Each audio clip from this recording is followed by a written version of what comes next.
So many people fail miserably in this regards when it comes to parnasah because they do not have bitachon in Hashem. They do not think that Hashem is watching them. They do not think that HaKadosh Baruch Hu is providing.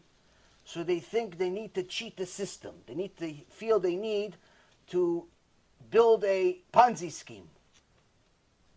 Like some religious people have. Unfortunately, even in Lakewood, there was a Ponzi scheme some years ago. A few years ago, there was a Ponzi scheme inside Lakewood. Lakewood, the most religious community in America, had a Ponzi scheme inside it. Showing that, unfortunately, the Yetzer Hara is everywhere. Everywhere, Rabotai, everywhere. So, a big reason for this is because we do not have bitachon. We don't think that Hashem can provide us what we need and even what we want. So we decide to help Him. But the reality is, I learned from my Rav, is that Hashem helps you as much as you believe in Him. You believe in Him 100%, He's going to help you 100%. You believe in Him 50%, He's going to help you 50%. How do you show you believe in Hashem 100%? You go learn Torah 100% of your time. You go learn Torah 100% of the time. Yeah, but I'm going to make money. Hey, you said you believe in Hashem 100%? Yeah, but I get worried. Oh, that means you don't believe 100%. You believe less than 100%. Let's call it 50. Let's call it 60. Let's call it something else. It's not 100%. So whatever percentage you don't believe in Hashem, that's how much you have to work. There was an article in... I didn't read the whole article. I just read the first couple of paragraphs, so I don't know what the end is.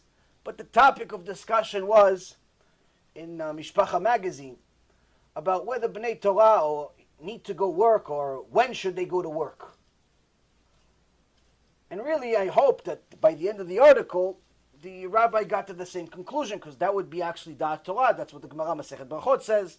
The machloket between Rabbi Yehuda and Rabbi Shimon Bar Yochai, that working 100% working is meant for some people, part work, part learning. Other people, 100% learning. Some people that learned 100% failed and started working. Some people started learning 100% and stayed learning 100%. What does it have to do with?